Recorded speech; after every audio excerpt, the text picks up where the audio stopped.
Welcome to BL with Akiko channel. Today we have a very special guest, Professor Julie Cassidy from Williams College, the USA. Who is currently let me read, this is important, a foreign fellow in the Slavic Eurasian Research Center of Hokkaido University. And we were lucky to have her as a guest lecturer today at Waseda University in my seminar on image culture. And my students were really intrigued by her talk. And it was really, welcome. Oh, thank you so much. It really is my pleasure to be here. I'm so thrilled to be in Japan, the home of BL, and to be with people like you and your students who are interested in what's happening in BL in places like Russia. Mm-hmm. Yes, and she does interesting research on Russian Russophone BL. Yes. And how the BL, Russophone BL, has functioned as a kind of a queer activist space, safe space for Russophone women to negotiate their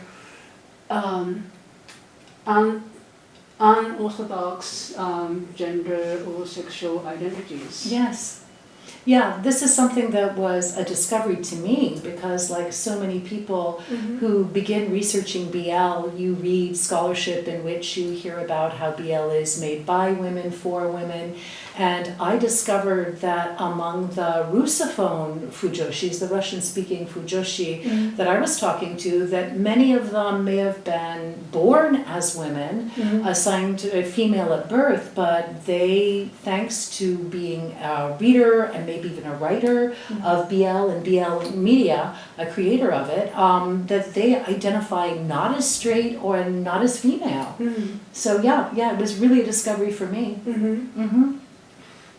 I was wondering, outside of the fandom, is it safe for them to express their, for example, the trans male identified people, fans?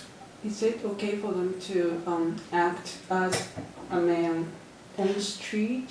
Well, at this point in time, the short answer is no, not really.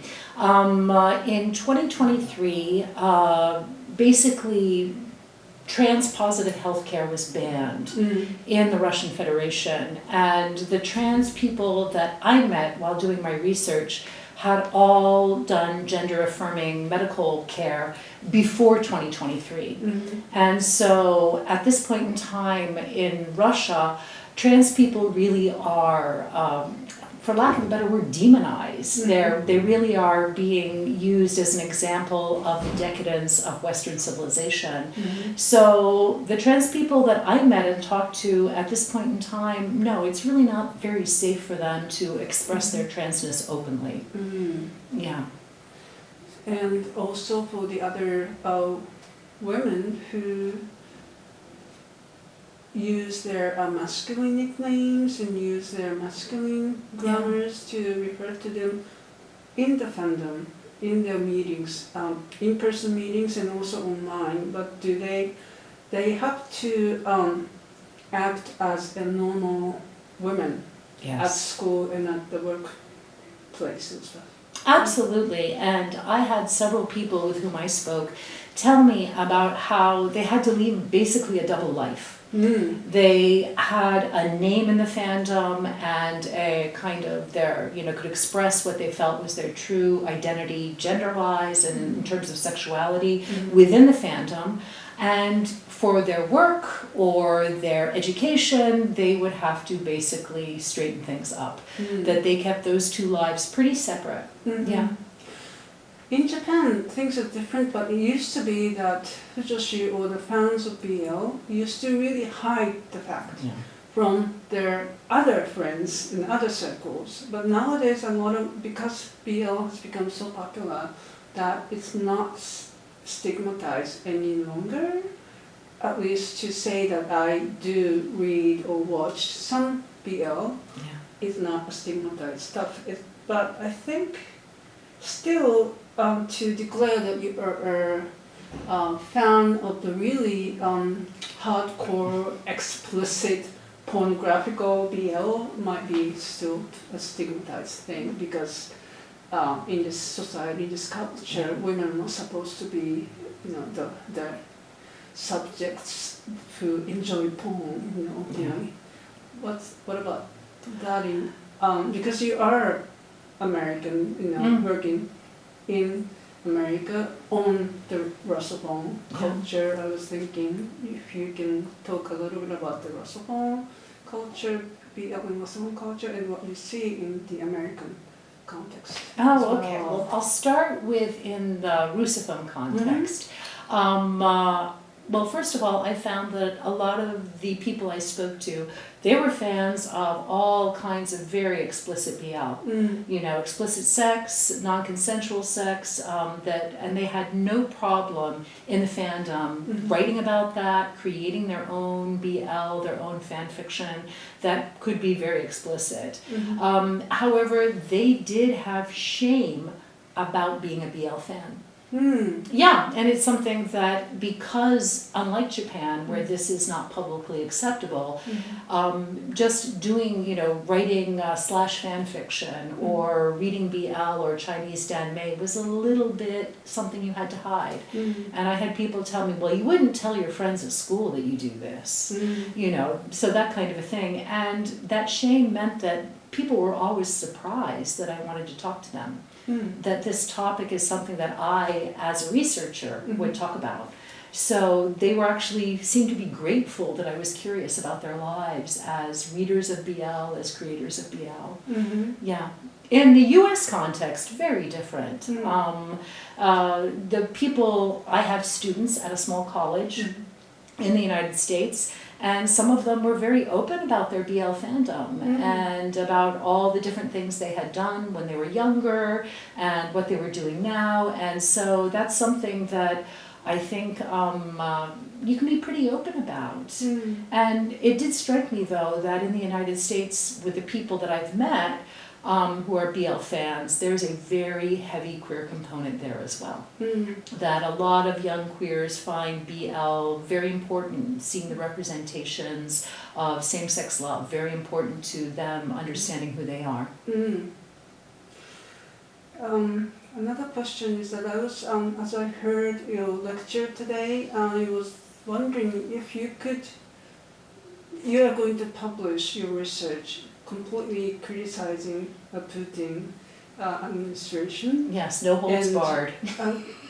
Can you still go visit Russia, no problem, or is it gonna, you're gonna be censored to some extent? I choose not to go to Russia for two reasons. One of them is the fact that, yes, my work, and I would say even my person, represents something that is loosely called gay propaganda in Russia. And before I began working on BL, I was already researching representations of gender and sexuality in Putin's Russian, and I was very critical.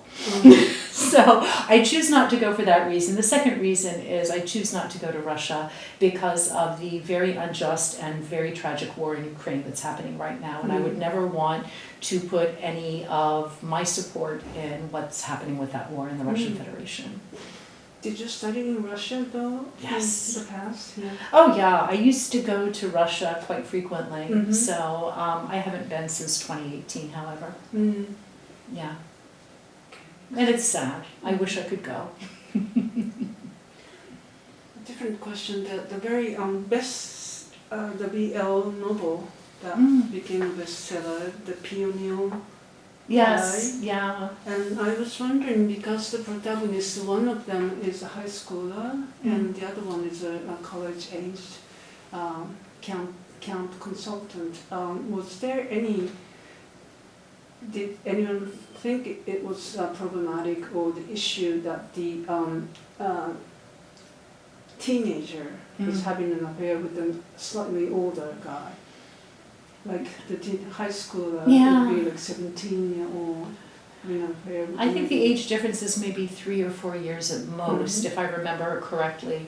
But in this novel called Summer in a Pioneer Tie, a lot of the outrage, it became a best-selling BL novel in the Russian Federation, and the outrage from cultural authorities was not so much about the age difference between the boys, it was about the fact that they were young pioneers, which was the Soviet equivalent of Boy Scouts and Girl Scouts.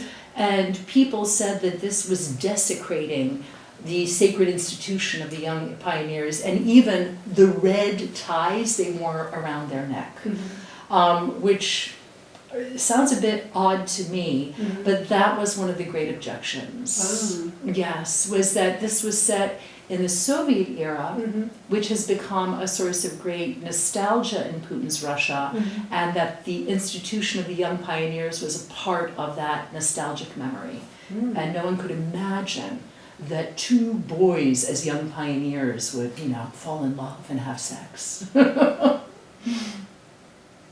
Americans are more concerned about the age difference, I think. Yes. So the Russians are not concerned about that. They are concerned about the pioneers and. Well, the cultural authorities in the fandom, the fans that I spoke with, they seem to have a preference for things that are politically incorrect. Oh. So unlike the American fandom that I'm familiar with, which talks about political correctness and is worried about things like queer baiting and what have you, the Russophone fans, they seem to revel in they enjoy non-consensual sex, all kinds of different strange scenarios that chances are a U.S. publisher would never go for.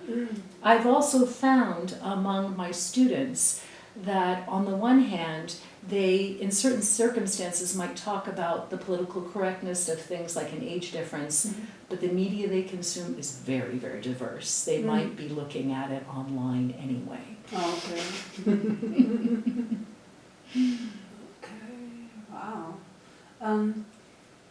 Maybe not so much about the Russophone, but in English language online communities, I am troubled by seeing some gay men all the time saying that this is fetishization of gay male sex, as if you are the first person who finds out or something like that. But anyways, and I was wondering what you think about that. It's because these guys are not, well, there are many gay men who are fans of BL, who consume BL, even though they are completely aware that these are not too realistic stories, they are fantastic, romantic stories. It's as if women enjoy shoujo, even though these romance could not happen in real life. But so it's difficult. I have argued about that a lot in my book, Japanese language book, which has been translated into Chinese in Taiwan and into Korean in Korea. But I think in English too, I should make an argument about it. But I'm picking your brain. What do you think about that? How to? Yeah. Well, my own opinion is that most times when I hear someone use the word fetishization, it is so that they can instantly say something is bad and not examine really whether it is or not and why. Fetishes are something we all have, and just like we all have desires, and it depends on how we construct them, understand them, what we do with them, and the conversations that I've had in the United States, people seem more worried about the racial aspects of fetishization right now. The fact that so much BL media focuses on Asian men, and is this a fetishization particularly of Asian men as opposed to gay men? The conversations I've had seem to be fully aware that this is not, BL is not at all trying to represent any kind of authentic gay male experience. As you said, it's about a fantasy, it's romance. But they're very worried about the racialization of characters and how that racialization might actually work in a U.S. media environment where Asians are subject to different kinds of pressures and prejudices than they might be when they're actually in Asia. Hmm. Okay. Thank you. And I have an issue about the wording, the fetishization in itself, because in the Japanese discourse we've been using the term exploitation of the representation of male sexual episodes. Yeah. And but I guess in English they use the term fetishization rather than exploitation. Yeah. I have to think about. And as I see it, that term fetishization goes back to certain kinds of psychoanalytic theories, that's a big, sort of complex thing. And the vast majority of people who use the term fetishization in English, they don't look and see exactly what that indicates, what the source of the term is, what it means. Yeah. And there's also the hatred against anything sexually explicit.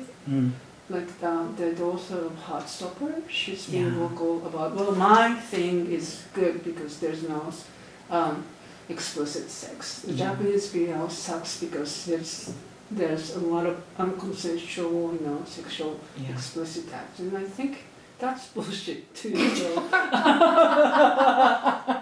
But anyways, Well, I actually, in a course that I taught on BL last year, we included Heartstopper, and all my students agreed with what you just said.